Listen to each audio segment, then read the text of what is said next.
efa manomboka manana ny hasiny sy ny toerana misy azy ny corps ny administrateur civil. Na teo aloha zany indrindra fa amizao fotoana zao satria no tendreny filohan'ny republika ho prime ministre lehibe ny gouvernemanta, lehibe ny administration eto Madagasikara, ny namanay ao amin'ny corps ny administrateur civil. Ka izany no mahatonga anay miteny eto satria misy fandehan-javatra hafahafa hita eny amin'ny hainao manjery, eny amin'ny gazety rehetra eny, sy ny feo mandeha fa anisan'ny manohitra fanjakana na te hanonga-panjakana ny corps ny administrateur civil. Zay no mahatonga anay miteny eto, tsy hoe mianakendry, tsy hoe misolelaka, fa zay mantsy ny teneniny eto zay olona mba manana ny zavatra marina ho teneniny, de atao hoe misolelaka na manambitamby-toerana. Fa araka an'izay teny vazaha zay hoe qui ne dit mot consent de mba tsy hakomplice anay. Satria maro anisan'ny antony mahery izahay administrateur civil eto Madagasikara mba tsy hakomplice anay am'izay zavatra zay, de adidinay sy andraikitra anay ny manazava mivoaka malagasy ny zava-misy. Ny zava-misy de tsotra. Misy ny liberté syndicale araka an'izay tenenina zay, liberté d'association syndicale, zay amin'ny corps rehetra no mampisy azy. De ao amin'ny article 31 ny constitution tsika izy io, de ao koa ny article 126 sy ny article 152 ny code de travail, de ao ny article 23 alinéa 4 ny déclaration universelle des droits de l'homme.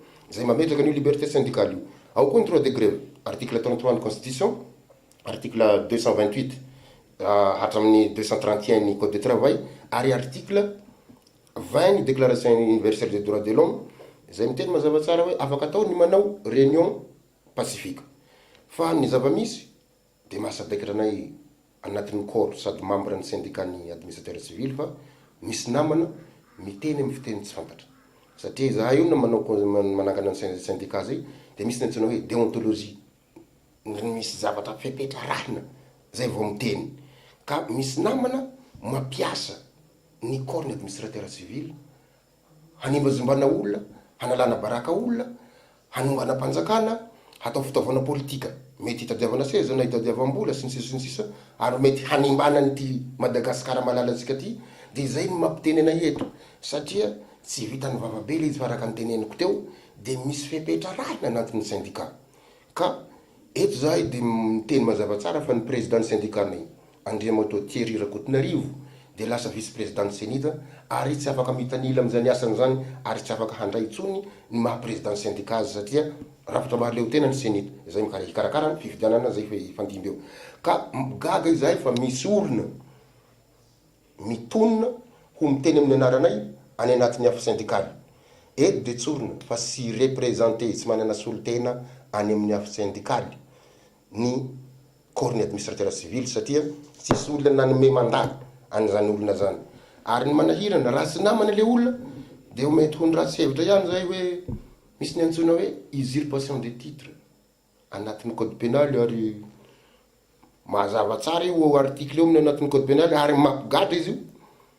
Fa raha zay zany ratsy article 258 à 261 mahavoasazy ny manao an'izany usurpation des titres zany.